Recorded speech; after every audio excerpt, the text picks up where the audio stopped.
Voilà. Salam alaikum wa rahmatullahi wa barakatuh. Ilo la diaspora africaine, hande ko dimanche 19 octobre 2025. Voilà, haray on fop modon on salminama.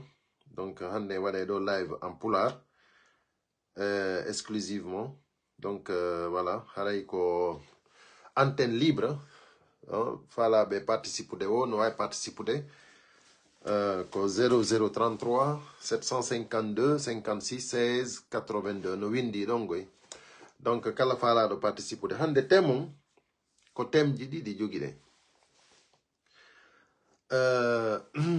toɓɓe ɗiɗi, c'est-à-dire ko fi hondum jama men on ne résultat politique et dans certaines plateformes kala jogiiɗo yewtere fi ɗum ɗon min miɗo faala yewtu fi ɗum nden toɓɓere ɗon yimɓe men buy naya wolamɓe fi politique a naaday politique e moƴobere ko fulɓe ɓen woni ɓe innama wata nadan men ga politique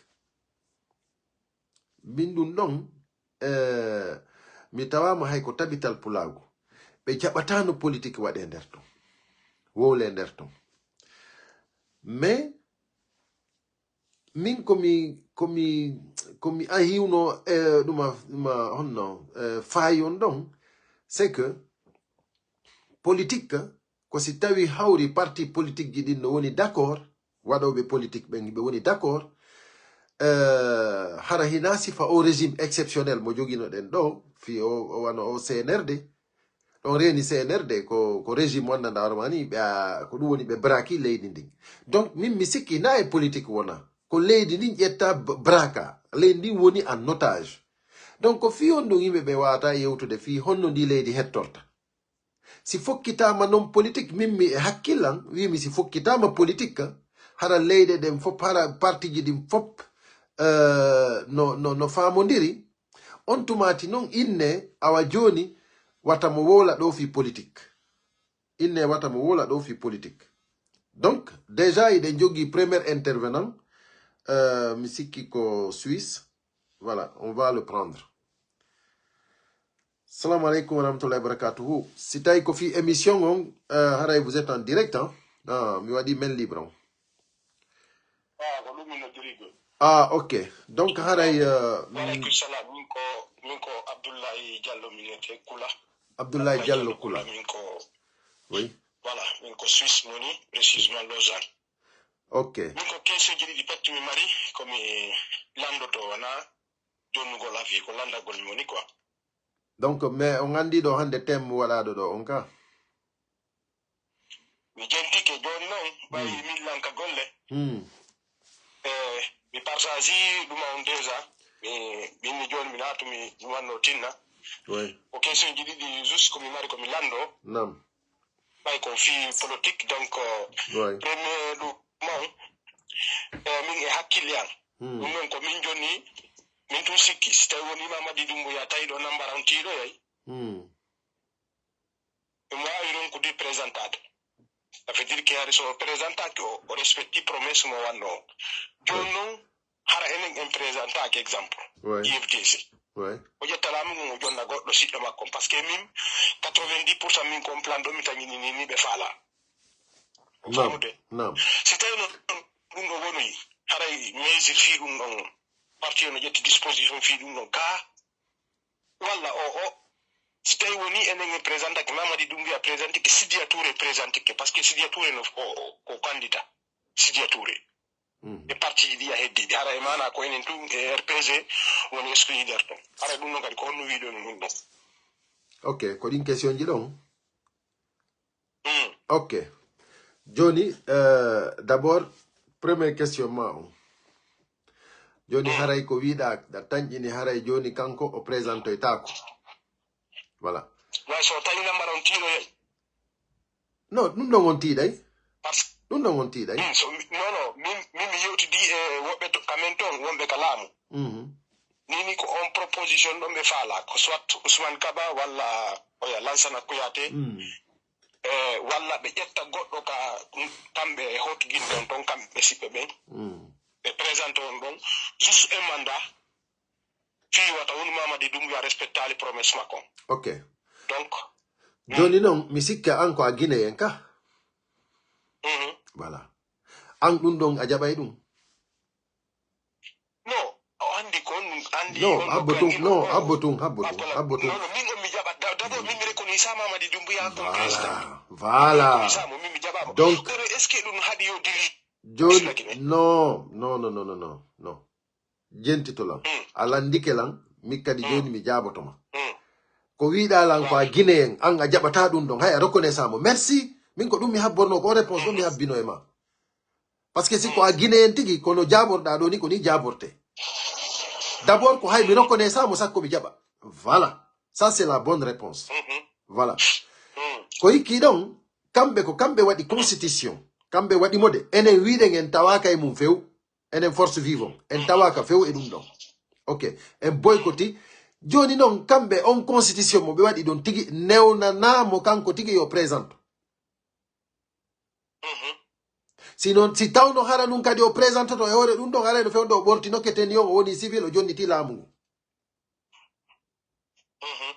andi ɗum ɗon ina an waɗi na enen force vivant waɗi ko kamɓe waɗi donc si tawi non joni hawri ɗum ɗon kadi koɓe waɗi ɗon gon koɓe jiiɓi ɗon kon kadi ɗum ɗon kadi arransataɓe joni ɓe inni candidat indépendante kala candidat indépendante 30% des maires doit mo parenude ɗum ɗon kadi ko kamɓe waɗi ka joni ça veut dire que kala yewɗo ɗo ɗen présentoyi c'est-à-dire ko illégalement ala hay goto présentotoɗo ɗo candidat indépendant hara ko légal parce que maire jo hay bajjo ala e nder leydi ndi mi andi joni on andi ɗo ko ɗum on tigi wonde yewte joni exemple joni Alpha Condé waɗi 3e mandat e reconnui ça 3e mandat makko on e reconnui ça e touché makko onon andi 3e mandat makko feƴƴuno o laami hitande so waɗa coup d'état Mamadi Doumbouya ɗo bila le 31 décembre e reconnui ça mo comme président de transition ka e reconnui ça min mi reconnui ça mo en personne mi reconnui ça Mamadi Doumbouya comme président kono andi ko kanko ne dirige de la Guinée ko kanko ne wadde décret on andi ɗum haɗa fi reconnui ça mo ko par la force ɓe jooɗori ɗo ko woni noon ɗo noon ko woni noon ɗo noon koko duwaɗa faamude ko inna o reconnaissaka ɗon ko ya andu ɗum ɗon ɗen ko ha ñande o itta ɗum ɗon noon goɗɗo watama jonnude ñalande ɗen e lewru ndun kono ko ittete ɗum ɗon o ittete a faami non est ce que a faami komi wonma alande kon par ce que no woodi piiji goɗɗi watake yewtede komi innuma ko ñalande nden e lewru woni goɗɗo watama jonnude kono iway on ɗum ko ya fellitu yimɓe jooɗota ko tun inna reconnaissa hino raɗa e leydi ndin wawata hotude ton inna kadi ko ɗum ɗon tun hoolori ko hunduko mum ko ɗum c'est pas possible voilà ko non woniri kono lanɗo kala laamiɗo hay goto luttatago e ɗum ɗon e gande ko soit on tigi hay goto luttata kanno ɗo kono min Allah gandi o neɓude oɗo neɓude hoore men hara mo ƴaa tigi non ɗum ɗon on goɗɗo watama wolade ko woni tun noon ko en foppu meɗen ko en wallidir en fof meɗen a faami joni kamɓe leader ɓe ɓen wonɓe yeeso ɓen ɓe iwtirɗen ɓaawa mum ɓen si ɓe jonni mot d'ordre wakkilo ɗen fewnoɗoɗen ni ɓe gollude piiji buy ko tawata ni ɓe wawa en andinde e ko neeɓa ko honɗum woni ko hikki ɗon est ce que a faami donc si tawi noon joni enen en jonnidiri juuɗe en iwtiri ɓaawa maɓɓe en foolay joni ça c'est facile ina fi wondema koko metti fi hande normalement lagine situation leydi ndin sans leader politique nun no doano régilde parce que population on tigi no doano immade inna vraiment wawata wuuridude e ɗum ɗo a faami parce que donc mais kono ɓay jama on no huuli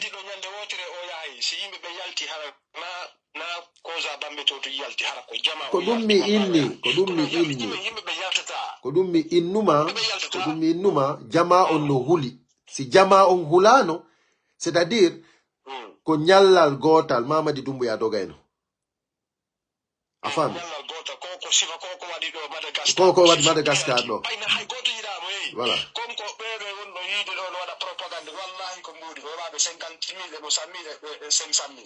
famude ko do wonto ay do balle do mi do yudde do goddo mo wondi system mo de la bo fala ya de nagde tankadi o profite o dara so heba yoto wal min ni wondum o ni menen abi ko dum waddi me min ngi da wakili dum woni wallahi mo fala ya de kankado profite siddo so do balde no andi ko nandu di wiri data ko mi wallu no mo suudu ka wonno wallahi mi yaltini mo ka suudu merci parce que min mo way tudda da jogi on no ngidi an mi ala ajema donc min mi wala ta dum goddo na fugi ada kono don andi do est ce que horedo men ben hibbe jogi parce que mi dano wolgol dum ka privé e ga dum do public do mais may fayda mi nodda on du taje tudde on famude donc est ce que hibbe jogi o gidde o ka usi mamadi dum ya présenta ki ko on plan do ni be jogi ala élection nanu moƴƴa ko mi won ma wolande do kon dum don ko en direct mi wolane ma élection ala lagine élection ko force vivante tawaka dum ça ne marche pas en Guinée anani teddungalema voilà donc ko teddungal e wonbe darde be fokati voilà donc voilà joni den fejjude parce que y a des gens qui veulent rentrer là haray merci beaucoup nani jarama boy merci. Ok, on va continuer. Mindara do den arigo no dido si c'est pour intervenir. Ok, Kofi intervention. Hein? Il en est direct quoi. Har la vida Kofi intervenu gol. Bay ko antenne libre. Hey. Non. Ko Facebook ni mi woni. Ok, John, mi non dito ete. Merci, mi non dito ete. Merci. D'accord, donc hariko goddo no dimmi do, musi do harla wiide hara o intervenay quoi. Voilà. Donc haray merci Joni thème o mu yodi do den hande fi affaire politique o. On andi himbe men buyi a wola fi politique tum, hein?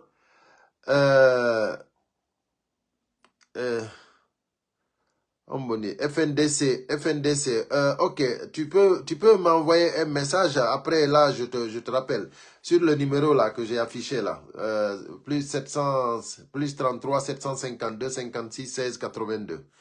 Donc tu m'envoies un message après, je te rappelle, voilà. Comment dirais-je?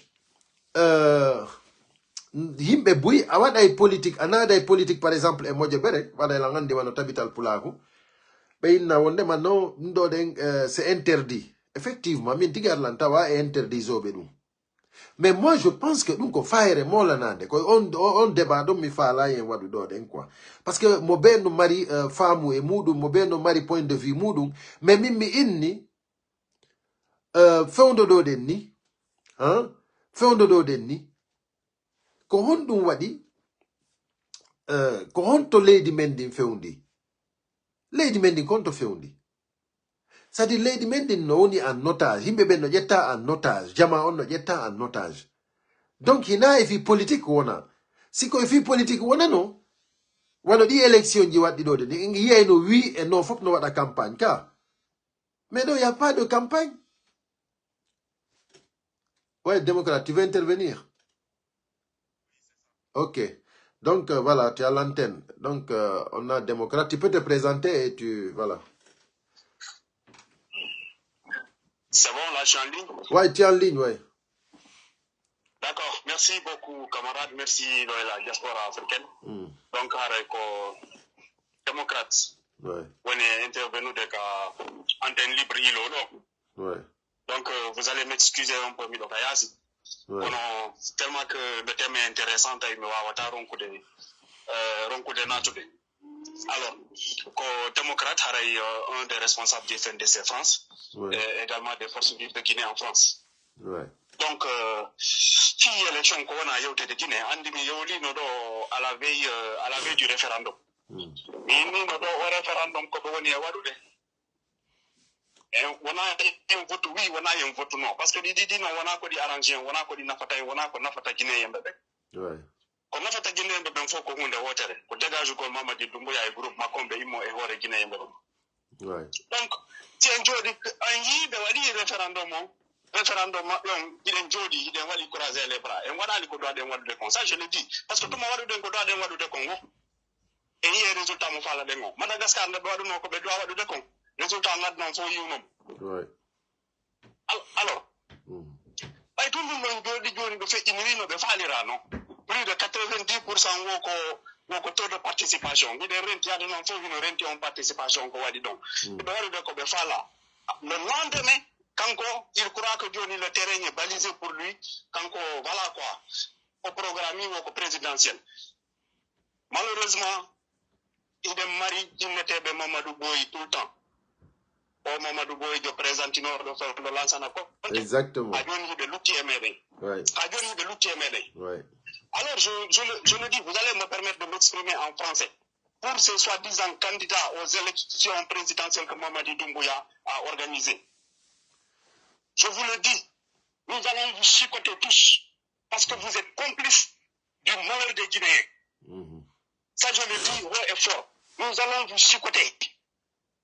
Parce que vous êtes des vendus. Vous tous, vous avez 0% de chance de remporter cette soi-disant élection. Ne parlons pas d'élection. Pourquoi parler d'élection? Il n'y a pas d'élection, il n'y a pas de référendum en Guinée, il n'y a pas de président, il n'y a absolument rien du tout. Prenons nos responsabilités, récupérons notre pays.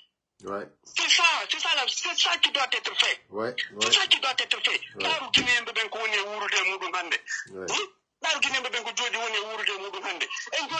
D'accord.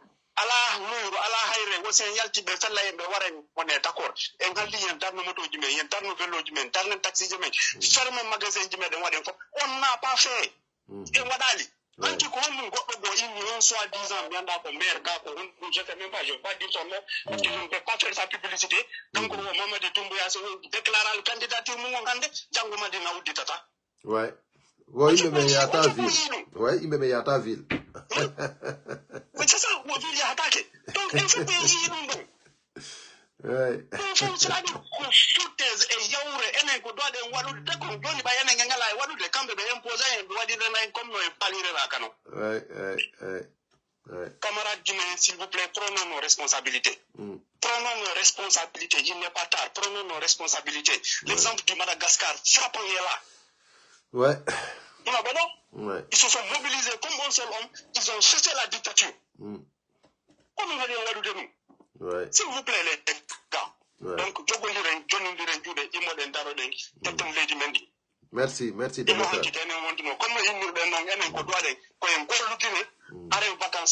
Ouais.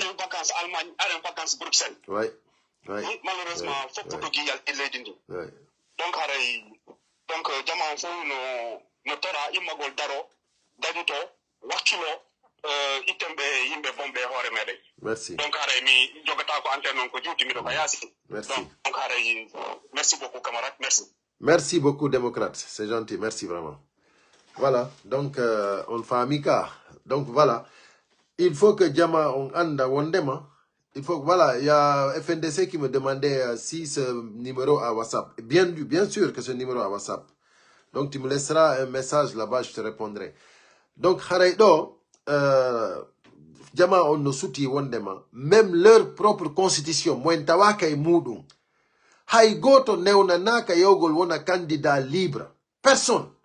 Parce qu'il faut 30% des maires pour parrainer. Kodou windi ko constitution mappe. John maire de Haïgoto Allah, mais pourquoi maintenant ils vont parler d'élection? On nous appelle du Mali là. Allô, oui. Oui, on dirait Amadei. Nalato. Yetu dala. Donc, il doit présenter des il doit jouer antenne. Il me no gentitio.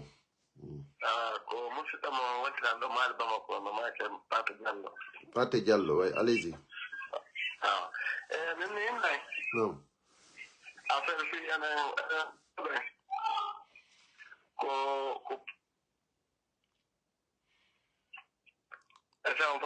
Alay labude adi taji. Nam.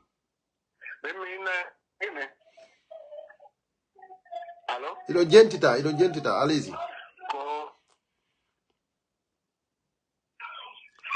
Alay labude. Ok. Donc, désolé, Alay labude. Keita Bokeh, merci beaucoup, hein. Merci depuis le Japon. Merci vraiment. Toujours fidèle. Donc, no il y a fini bébé Mali Alay labude quoi. Donc, on nous appelait du Sénégal. On rappelle voir s'il va prendre depuis le Sénégal. Ok.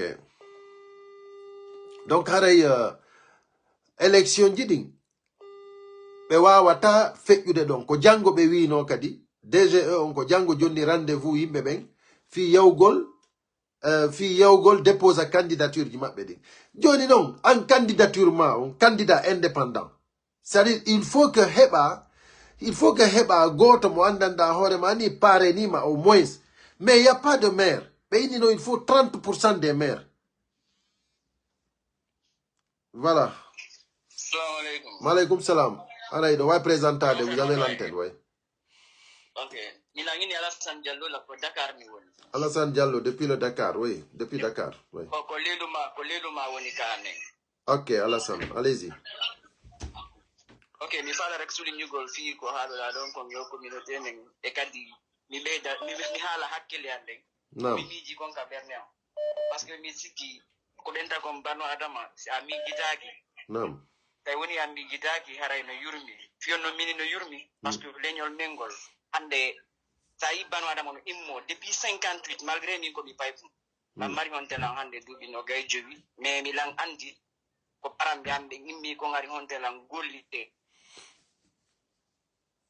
na indu ko par exemple no wadu gol dun mais hande hatta no hibe darne kadi kamen mais mi dari depuis 58 ko ene woni on telan woni lorrindirgol parce que hande sa koto bebe hebi dole e yeso min c'est parce que enen taninu en fop enen no wodi hakkunde me himbe be nunda yimbe be andata mimi inna ka lina ngelo hibe buri hay iblis anu buri be kambe kay be buri iblis mi fala haado be buri seytan dina dum ko honno immoto da honde lan anyamo ma maninka be mi ala halde affaire be ethnocentrisme maninka be entrama be ko minge mabbe jangidi ko menen jangidi mais kambe no woniri idin mais enen ko enen hontela hakkunde men no wodi nafigibe be anta non yiwata ka derde mabbe hayyaw mabbe jama sande si ni enen en hikkina e goddo yeso immode minimiser neddo etten neddo mo huli reedu joni mi fala andugol enen sen hikkini neddo yeso ko finente neddo no huli reedu hande mi inne problème on ha problème selu dale marde ko population guinée on mari problème parce que na selu dale woni problème guinée on joni kambe laamu gon hambe si be wayi hande wadu ko be fala ko be wayi wadu ko mais ko fiyon neddo ko yasi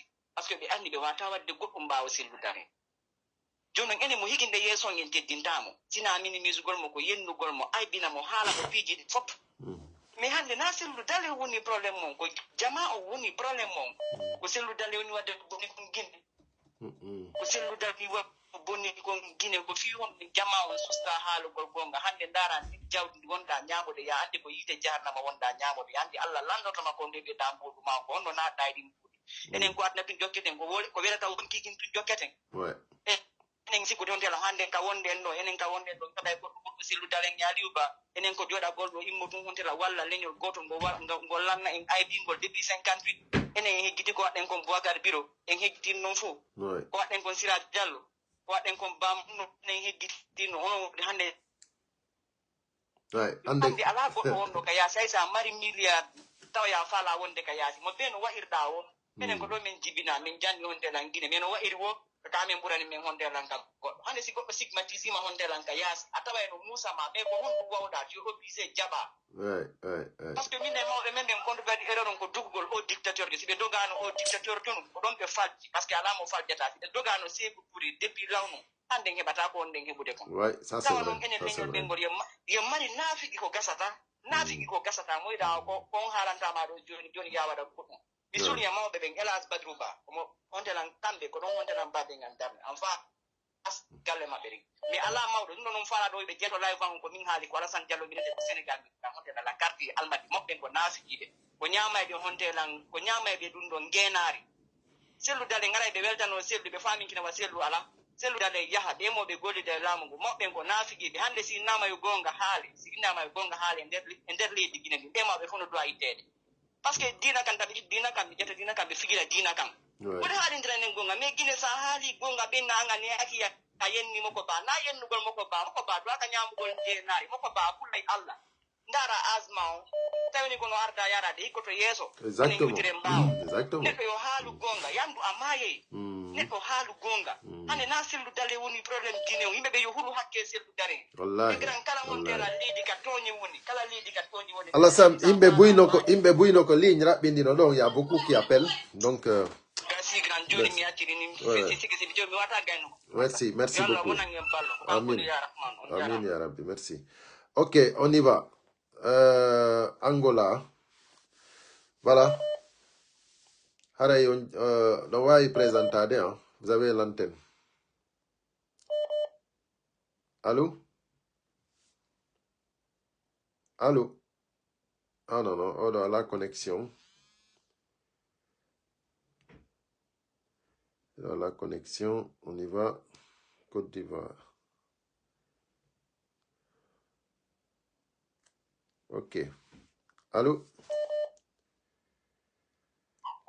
Oui, on y arrive. Aliou, attends un instant, Aliou. Attends un instant, je te rappelle. Jamtou? Ok, aray, on est en direct, hein, on va présenter, voilà.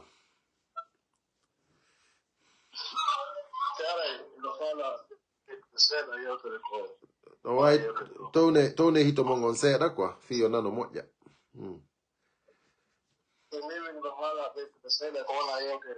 Awa, idon jentita, ara on ne bina limbe buino fala intervenude do.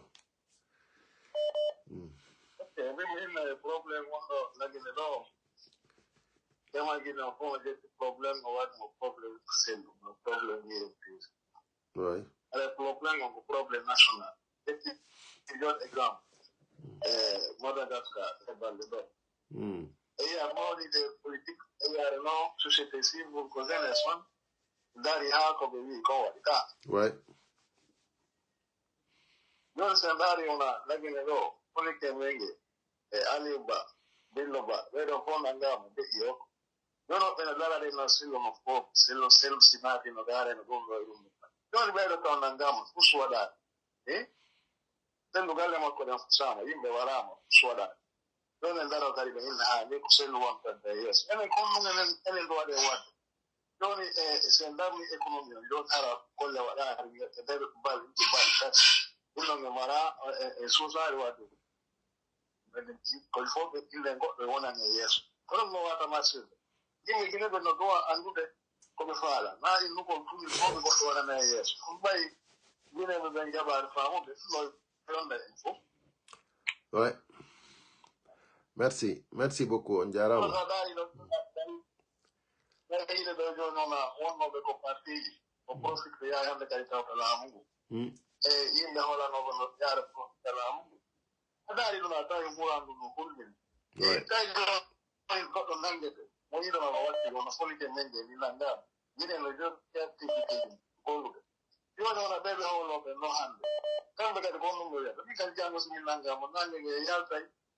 Mokala joka activité ngara ko be goran bi so kala e ko kan ka wala kan sen laare on babila e ba ala mo wol e bare ma ko nanga mo de no yo kan ka na fa ko ko il est un peu mokala il y a responsabilité mo mokala il y a responsabilité mo yo le ko il faut que c'est nous il faut que FNDC il faut que ouais. Il y a des choses qui sont ouais. Et le Sénégal, nous sommes pour Nangano. Sénégal est payé. Ouais, ouais, ouais. Merci, merci, merci beaucoup. Imbeben, buino fala intervenude. Are rapide ne do yandi. Imbe buino fala intervenude. Ouais, ouais. Merci beaucoup, merci. Yai Taïrou Bari, vraiment tu as raison. Alassane, qu'au 28 ans, maintenant qu'au 25 ans au Yogi, mais il a fait une très belle intervention. Wallahi, il a fait une très belle intervention. Donc, on va aller en ordre là. Nous dit déjà, nous de nos bédodeng, Fala a intervenu. On va aller d'abord par ordre. On prend d'abord Aliou. Aliou, il va finir rapidement de Yandi. Donc là, il est en ligne. On prend une autre. Ok. Donc, rapidement de Yandi. Il ne faut pas qu'on... Voilà. Que pour intervention. Oui. Ok. Donc, vous avez l'antenne. Présente-toi et puis tu interviens. Ok. Voilà, Ngarama. Bonjour et bonsoir à tout le monde.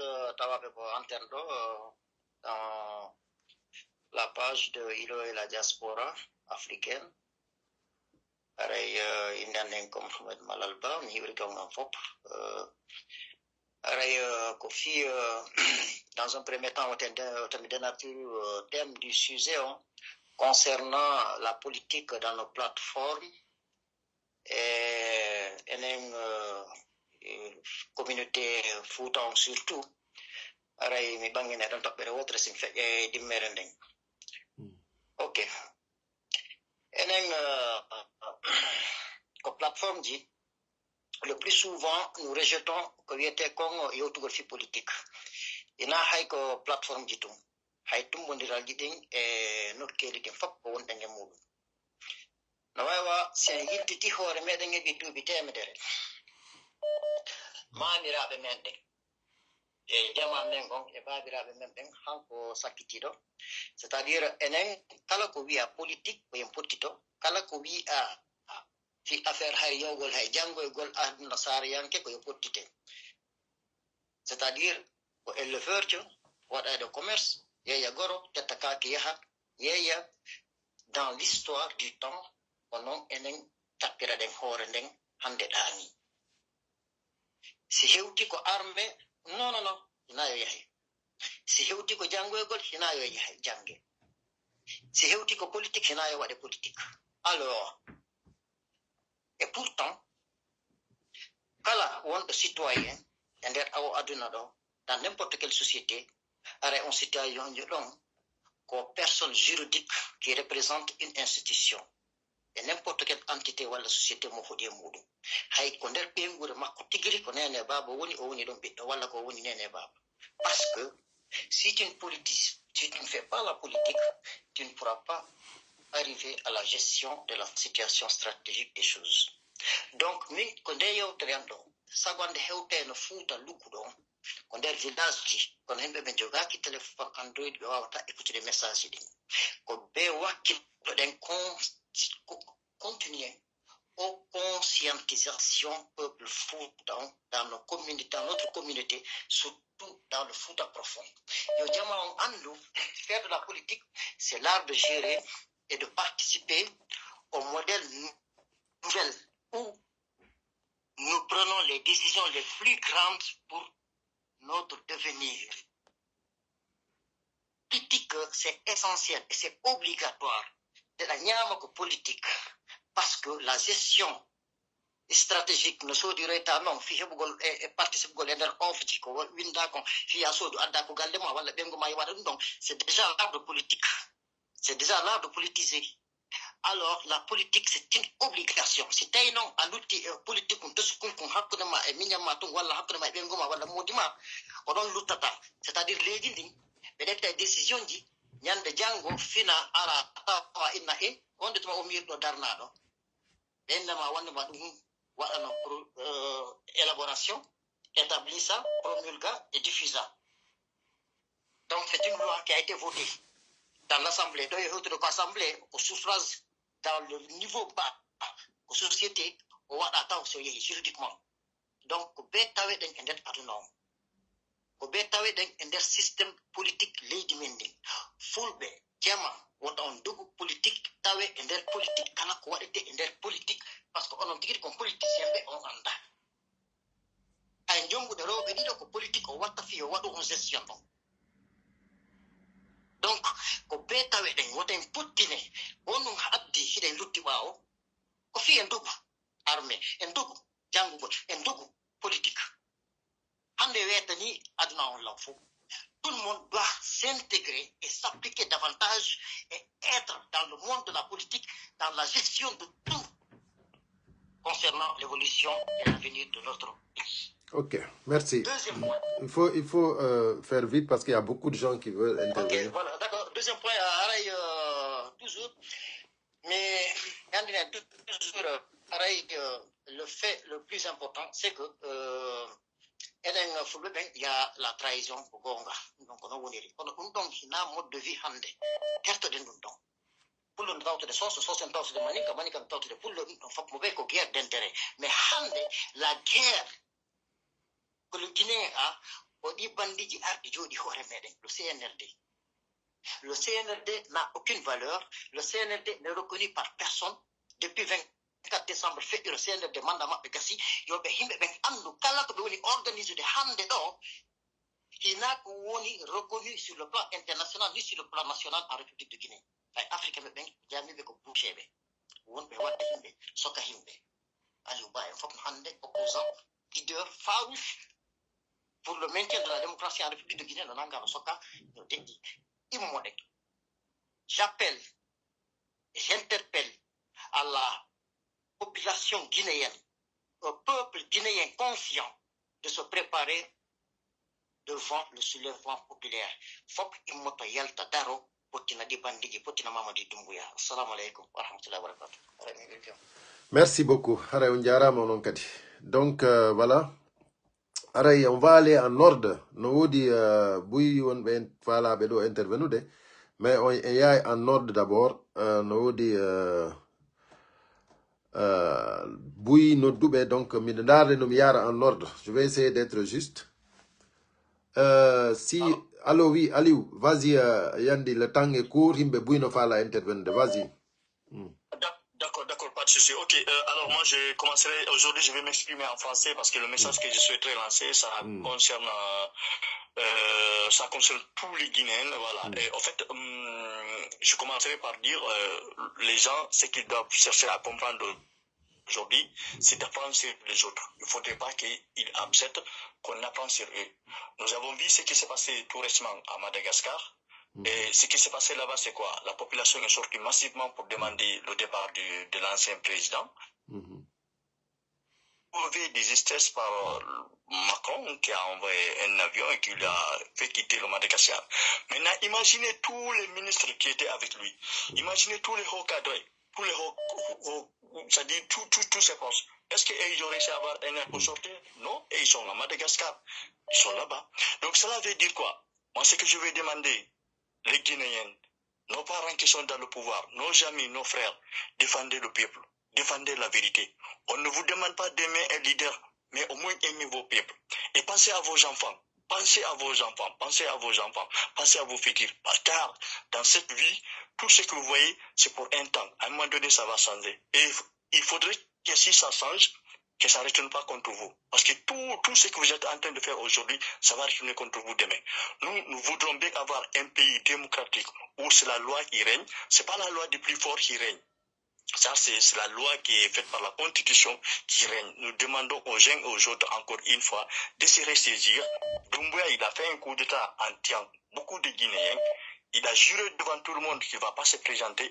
Nous devons l'obliger. Nous ne devons en aucun cas, parce que nous sommes un pays normal, même si actuellement on n'est pas un pays normal, mais nous aspirons à être un pays normal, nous ne devons en aucun cas accepter que cela arrive. Au prix de nos vies, nous devons se sacrifier pour que cela n'arrive pas. Merci. Encore une fois, pour ton cas, moi je te remercie infiniment pour tout ce que tu es en train de faire, car c'est comme ça qu'on peut sensibiliser les autres et de faire comprendre comme quoi, qu'en se donnant les mains, on peut y arriver. Merci encore une fois. Merci Aliou, merci vraiment, merci. Vraiment, c'est un bon message que Aliou vient de lancer là, sincèrement. Voilà. Donc, mes chers compatriotes, je m'excuse, hein, j'ai un appel d'urgence là. Là, c'est urgent. Hein. Là, c'est urgent. Donc, j'ai un appel d'urgence que je dois répondre vite fait. Je m'excuse. Hein. Voilà. Alors oui, je suis en live. Hein. Qu'on nous a dit? Ah ouais, non, mais réponds-moi quand même. Réponds-moi, ne me laisse pas comme ça. Je suis en live, mais cela ne veut pas dire... Allô, oui, qu'on nous a dit?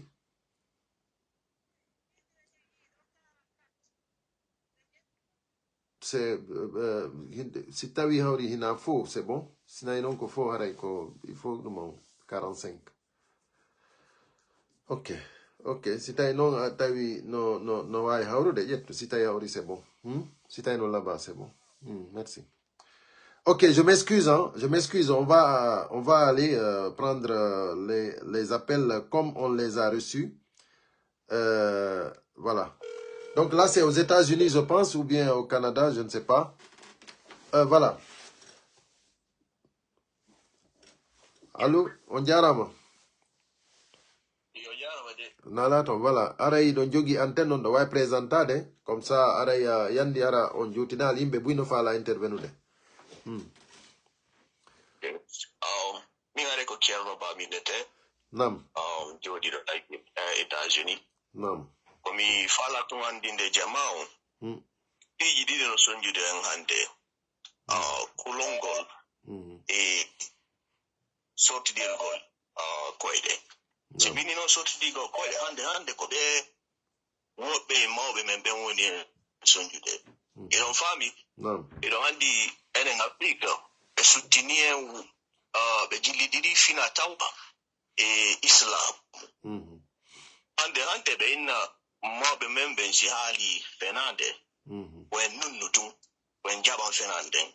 Allah le non tungi fenande fenowo ko fenowo wujjowo ko wujjo Allah inali bay hare neddo on sino nawi tanko mo accane o tisi mo tawto yi mo yande la kara si no nawi da wa nawi ta hewta nawi yande Allah nde wayru waneni da o biddo no nawi de wo yeso nene makko ko biddo ko bobo peno paske be yi mo ko borki labi pos on fami yo be mo be yo andu ko be on ko wadde na deftere nden be on jokkude ko seytane be on jokkude be joodi be fawti ngulamu do on fami ibe nandita e papirawo nelaado Abu Lahab jangube ben deftere nden no andi fi makko no hala ko de deftere on fami o yettuno jawdi makko e piiji makko din fop ko walliti Quraishi ben fi habugol nelaado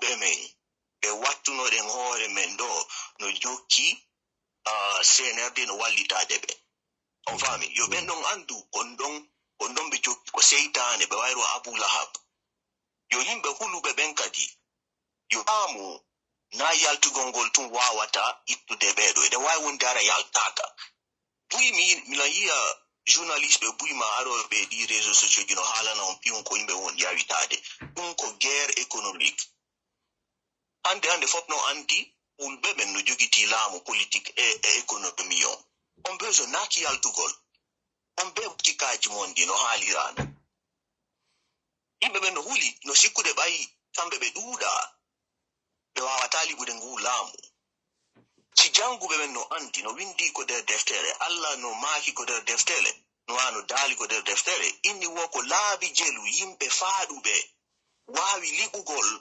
yimbe duudube ko fayno mo be no halde fi tarika jaluta e taluta on fami donc si holike Allah idon andi ko wondon ko wadde ko gonga jokkudon ko hore tonye mon immani don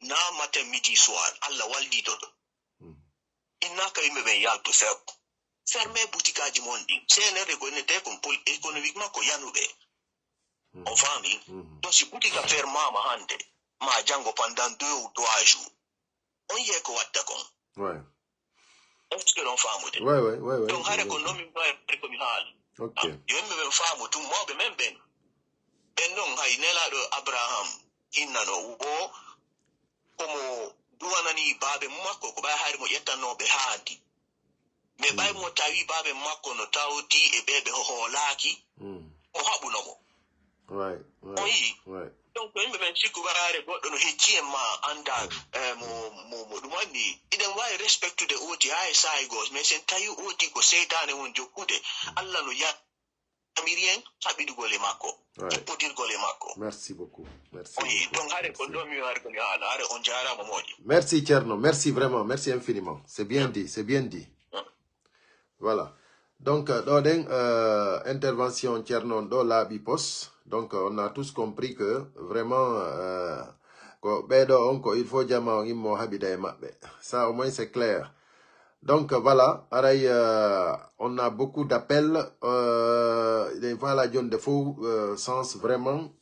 Ko imbe ben andu, wondema. Mobe ko yo fibu décision. Ko bernde mum. Anda ko guinéen. Wawata jabude ko jabota ko kon. C'est enerde ko be jibi do kon ko ma be yara dum kambe tun wata be yarno en dum few leydi ndi na kambe jendi on fami be yeta ma référendum c'est illégal be yetti mbudi leydi ndi be fusu fasannike kala yettudo mbudi mu yey déposer inni ko candidature on tigi perdi mbudi mun din ça je vous le dis hein kala candidat do innudo yey verso yi don on caution donc o perdi mbudi makko din voilà do den voilà Haray, vous êtes en direct là Haray do way présentade voilà allez-y. Allô, frère Illo, commune Bari Bailo, on de Suisse, on a qu'à oui, Bari Bailo, on dirait. Voilà, donc, comme on l'a comme on a qu'à doudi. Non. Donc, mi nena ko manin kajo bengan ko pullo. Kono fulbe be yo be andu hunde wotere. Manin kajo wona ta fiyo pullo hebu lamu lagine. Mais fulbe be non yibe daiti. Trahison hakkunde mabbe. Jamfodiro no hakkunde mabbe kono fulbe be yobe andu maninkajo wona ta sabu ham pullo lamo lagine yobe yeggutu quoi fala wono hatta soda deftere janga ma soda putoru borno ha yiwda groupe mabbe on bawo sellu dalen sibe wadi réunion be fu mabbe c'est la disa yi hay forme mabbe no be mobondirta no réunion ji mabbe din awawa tayinude bembe wawa ina bugol lamu quoi na hutita golbe na manku golbe respect quoi kono fube be yobe andu malika be wawa ta wonde sabu fi yobe bulam yobe yegutu dum few se be fala yobe immo be daro ba o sellu dale awa si sellu dale kadi iwi lakine woni hango lamaki wona duubi temedere ma bura duubi temedere ara pullo me mali lamu lakine yobe andu dum right. On va, parce que contre vérité on nous dit en fait iti leydi fop mun no dari bawo aden goto no cukki bano aden goto ko andi go ngakam ko gonga kan wole te ko kono yimbe be lagine do wola ta gonga ko lagine tunyata godo no dari no burni namo ko bade ko gorko mawdo o salli go fewta Allah o juula o fena ko lagine tunyata dum quoi on va awa fulbe ben sibe imma ki be dari be sela o jodagol wowla rabbana atina dum no wadi dum no natir be yeggi kadi piji dum on tuttan be ganna babe be wadino aduna mabbe on quoi be wadino aduna mabbe on few yo be yeggutun don ko fewndi ko be jokka dum mani kata ben ko jalan gollirta ko piji jalan ko dum be jogiti wolugol tum fi bismillah en jooɗo mo kala fuɗɗiɗo wolugol nanga jangugol laayeje ɗum fof ko sama kala noon si ɓe jooɗike ɗo ha woni selludale laamaki kamɓe laamu yoɓe yeggutu pendant 100 ans lagine mais ko ɗum ɗo ko mari ko woola quoi. Merci Bailo, merci beaucoup a jarama boy, merci. Ouais, c'est bien dit, voilà, ko mobe façon no hirata non, en tout cas ko woli do kon mingol lan tawtimo. Si tawi jama on jodi ke do hansellu dalen lamaki lagine. Haray do kisa, jama on andu haray siwa. Mi anda non ko dubi jelo, mais kono haray siwa de parce que hande en fop meden hiden andi sellu dalen ko wona do e toñede. Galle makko den libama e hore angal saria. Non kadi e foppi den andi dum don. Joni yimbe no jodi do den wobbe no jodi do den ko réseaux sociaux ko be wonno wiide ko yo sellu taw nun hara hino ko men hande si tawno hara sellu no lagine nun hara no combat men on maayino hara no c'est terminé parce que be bloqué no mo si be warano mo o yaltata hay nokku donc si tawi hawri non an sina a wara hara ida soki ma a yaltata hay nokku hibe bloku ma awata yaltuda ko suduma ko hondu wawda wadude na hara no combat on gasi wobbe no wino sinano dum don ko sabu ko yalti ko gine kon ko dum wadi si tawi hawri beedo den no dumanni beedo den ko himbe be sellu hawtuno di jeenay e sappo wondi e makko ko ben jodi andi ko andudo ma wo yawima hande hida teddi ha e der aduna on kono ko der ko takko ma ko be ngure ma ben don den hare no yawima parce que hare kambe ko don hebala ko don janduda ben hare no yawima wano sellu dalen ayayi wano lambe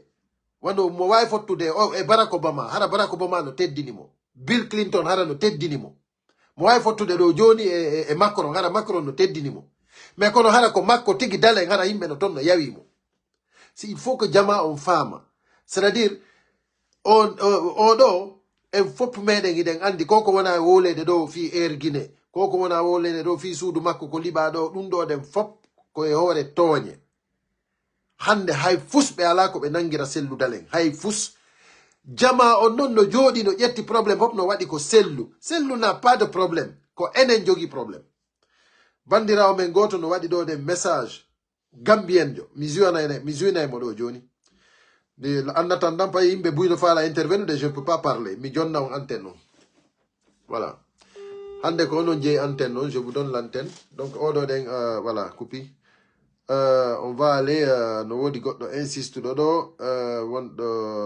bon donc je vous attends hein. En attendant mi juina do den message goto musiddo meden non do odo den no fala intervenir de kut ko kut oui. Ibrahima Sori Diallo depuis l'Angola. Ibrahima Sori Diallo. Donc voilà. En famille, il faut que Jama on femme quoi. C'est pas le problème. Le problème n'a c'est Ibrahima Sori Diallo, désolé parce que voilà. Allô oui. Allô. Oui, aray jama fop no jentiti on donc da way présentade wolon ara on jutinal yande awa ko ni ko Ibrahima Sori Diallo ni te jodordo Angola ni fewndo ka fewndi o saydo ara mi hurike kala nado ko buenas tardes e sorti sangin baw lagine on fu ara ko no mi jogi kom jonna en ko en wakilo ay fusko wawata heborde ni ala terto den tabotindirgol jogondir wonne nene goto baba goto tondo ka fewndi do a joga e hunde ha hunde jogoma accita ko jogida kon jogoda ko jogi ma kon ha seeda ko jogi ma ko nos jo kontina jokka ko jokkuma ko ko jokkuda ko aray do golle den fo golle den ka fewndi ren do hay goto ala e bonindirande sina ene so en wakkilo minnata itten hasidiyagal hakkunde meɗen sen jogondiri tun en wawa e gaynude wonɓe ɓawo men ɓen ko yimɓe hulɓe reedu kono fatimɓe hulɓinaka ɓe andata ma ɗum en andata en sikka wendo ɓe suusi reedu ha taƴeyana si taƴiyani hay gotol maɓɓe suusa hay gotol maɓɓe suusa ko en wakkilo tertoɗen bonnidirangol hande sen inni Fuuta kala heɓuɗo ko enen heɓi goto noon kadi ala e fallude en sina enen wonɓe nder Fuuta ɓen kadi aray wakkilo ɗen ko ko yo toon do na génération wigol ko hettini hay fus ko hettini e wola hettini ɓayra ko hettini wona e wolede fi muɗum ko pullon duwa lamade fewndo ɗo sa daari palle secouture ya nini ko fotoji jelo yiyata ɗon pullo hay goto wondirane gonga aray ko pullon ko time pullon hewti ko fof ke o laamo o ɓayma o laamo fof ke o laamo si ɓuttay ko fof woni gonga kam merci beaucoup merci jarama merci Mody Brama merci ouais.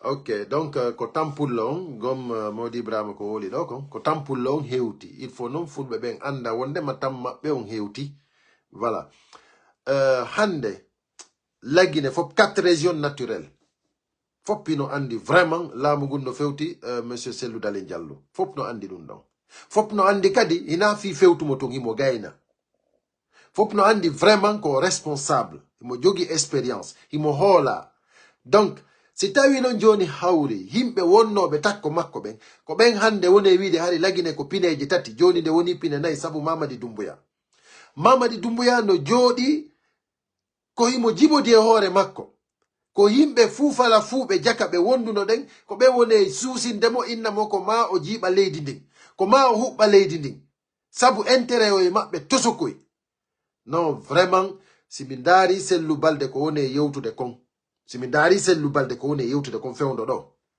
mi jentitike ko wonno yewtude baaw do kon wallahi Guinéenjo fo no doa mo bantade retroverso ko kala Guinéenjo no doa bantade Cellou Balde retroverso kala fottudo e makko ko mema mo bento pa retroverso wallahi tellement que on neddo do c'est-à-dire o hersata quoi ndare ko wonno yewtude ɓaawo ɗo ndare ko wonno wiide hay bobo no andi tuuba baabe mum fijirtake ko enɗinene mum ɗin fijirte c'est-à-dire on neɗɗo ɗo ala ko wolanali jama on hara ko o daroto ɗo hande inna e wondema ɓuri Mamadi Doumbouya ala donc sifa ɓeeɗo nen non joni si ɓeeɗo woni takkuma ko honno laamorta ɓe soƴƴida e ma ɓe hirtodoya e laamu ngu joni décision ji ɗi ƴettata ɗin sa ƴetti décision moƴƴanɗo jama on moƴƴanɗoma ko kamɓe yahayno yaha toon ɗen vota no vota par ce que ɗon andi président Cellou Dalein Diallo kanko kala ko waɗete koyo majorité on vote majorité on vota kamɓe ɓe ƴetta ɗum ɗon hara kamɓe hiɓe andi ɓe famodiri e laamu ngu koko moƴƴana parti o non sincèrement ko guinéen jo fof no doit bantade ɓeɗo ɗe rétroverso. Assalamu alaikum. Oui, on jarama. Eyo. Alpha Mamadou joɗoɗo Allemagne. Donc allez-y. Aray ɗon jogi ɗon jentita. Min aray koto ilu ko pihum gotum woni lam husude sagwan ko ɗum noon taw ñawdeten taw e ngol leñol men i fuɗɗo ɗe jihaji men ɗi. Nam. Wala honɗum ara nun ɗum ɓe mawɓe men ɓayɓe jooɗike ɓe min jitake ɓe wi ɓe jam foto ɓe maɓɓe ɓen o fina tawame wigol ke ko ɓeɗo mawɓe teddinteɓe ko ɗum ɗo filuɗen tawɗen iɗen duwa warde ɗum kamen ɓay tum ɓe teddinaɗi hoore maɓɓe iɗen duwa warde ɗum ɗo kamen woto en haɓɓol goto kadi men walla immoɗen en fof meɗen dartoɗen filo Cellou Dalein yara yeeso filo laamora ndi leydi ko ɗum ɗon wondanen e nafoore sen perdi o aaden yiɗaɗo o aaden julɗo aaden nunduɗo ara en perdi en fof men e wayne fulɓe ɓe ɓe hayɓe men o ɓeydaw duwaɗen sunnude ɗo ɓe fuu maɓɓe wallahi ɗimen fi maɓɓe i fuɗɗoɗen combat men en iɗen anndi ɓe fuu maɓɓe kaɓe woni ɗon ɓe suuɗaki mawɓe men ɓe fuu meɗen eɗen anndi ɓe iɗen sutiɓe kadi iɗen wondi e maɓɓe bimbi e kikiɗe lannen fi maɓɓe si yahanen goɗɗo goo gaño ma o ala ɓurɗo wonɗo gaño siɗa wonɗon takkoma ta holduɗa on ɗo wo wawata masude ɓe luttuɓe ɓen dogal ɓe suusatama daade ɓe mawɓe men fuuta jooɗiɓe sikki kamɓe hannde ɓe gayni ɓiɓɓe maɓɓe fof no jonna posiji ɓe gaynaali ɓe ɓurtu jamfagol fuuta koyne noon accani ɓe ɗum hannde ni kala kaɓe loddita ɗi yahugol waɗana leydi men ndin combat fino leñol langol hectore miɗo engage haray komi prêt eno numéro an o ok haray ko ɗum min mari komi yewta ɗo ɓe ala juɗɗinde haala sona mawɓe men ɓen ko ɓe gaɗoɓe ɗe sunnude ɓe fof maɓe haa ɓe lanna wonɓe en ɓe jamfaɗe. Merci beaucoup on jarama le message est propre merci non ɗo ɗen jama on fof no andi ko feƴƴi ɗo kon e ngal e ngu laamu Mamadi Doumbouya ɗo e o otage mo Mamadi Doumbouya ƴetti lagine ɗo min mi yetike on en fopp meɗen en weltanoy to Mamadi Doumbouya par ce que en sendidiri guɓe e condi kamɓe jokkuɓe Mamadi Doumbouya ɓe wonɓe wiide wondema ɓe wallitoto Mamadi Doumbouya fiyoɓe sunnu legine kamɓe tigi ko hoore maɓɓe ɓe woni sunnude par ce que si ɓe sikki wondema Mamadi Doumbouya nan nangueteɗo ɗum ko sama kala Mamadi Doumbouya ala issue de sortie on ala ko rewno Mamadi Doumbouya il peut pas s'en sortir c'est terminé France e hoore mum o yino ɓe yaltiniri président Madagascar on ton Conakry ɓe ronkoyey ils ne pourront pas Mamadi Doumbouya si tawi hawri ko français ɓen jonnuma wondema garanti ɓe wawete suuɗoyde ɓe yaltine nder leydi ndi sache que tu auras des problèmes par ce que mi andinima hande hiɗa wondi e Guinée yemɓe takkoma ton ɓe andanda hoorema ni fewdo ɗo den ni haysi ɓe jalanima andu wondema ɓe ɗaynete woni onon ɗon koye ministre woye toso koye wiitiɓe koye ministre woye jooɗiɓe ɗon nden e mukkitangol Doumbouya neɗɗo mo andanda hoorema ni hay fusala ko ngani onon o ginni ko on jottoɗon e mukkitangol vous êtes foutu à jamais hay goto do si nangama tu si Mamadi Doumbouya nangama wata goto acce yalta leydi ndin hara ko debbo buumiɗo miɗo yaafini e rewɓe buumiɓe ɓen kono ko fi honɗum miɗo wolana ɗum ɗo miɗo insista ko fi wata goto suuɗo yalta nder ton wata goto e mabbe suudo e yalta si Mamadi Doumbouya nangama ko be heju der tombe fop konti mabbe on ko to régulte kanko e tuso koy fo koy hinko e tuso koy fop ko to régulte konti mabbe on si be sikki be jiba e o constitution do be immo be yakadi be inna kadi be wadana yimbe ben candidature indépendante ji dum do fo harako dans l'illégalité be daro be inna wondema si Mamadi Doumbouya wona ali candidat kambe hay goddo yata ville hara dum do fo ko nder leydi ndin ande peuple de Guinée on no arde peuple de Guinée on no arde ko min haalani on hina mabanagol hay goto hina wolangol on ko welata on bibbe leydi ndin tigi bibbe worbe leydi ndin tigi hino ko nder leydi ton ko min haalani on dum Mamadi Doumbouya o ndaray o anday e ngal wondema lagine hina CNRD je lagine hina clan je lagine hina o système mabbe do je lagine ko hawta dum no wodi bibbe worbe geesiduɓe wondema kanko Mamadi Doumbouya o ala yaltirgal ɗum ko min haalani on ɗum ɓiɓɓe guinéyemɓe na janamɓe de si France e communauté international si ɓe faala e ɓe jogodirɓe fop lagine c'est pour nous les guinéens awal no wodi siɓɓe men guinéyemɓe jooɗiɓe nder leydi ndin hana na ko dartoɗon ɗo innon onon kadi are ga minen meɗen jogui siɓɓe amen wonɓe leydi ndin jogiiɓe ndimu deesiduɓe Mamadi Doumbouya yaltino eta hay nokku Mamadi Doumbouya yalta hay nokku ça c'est moi qui vous le dis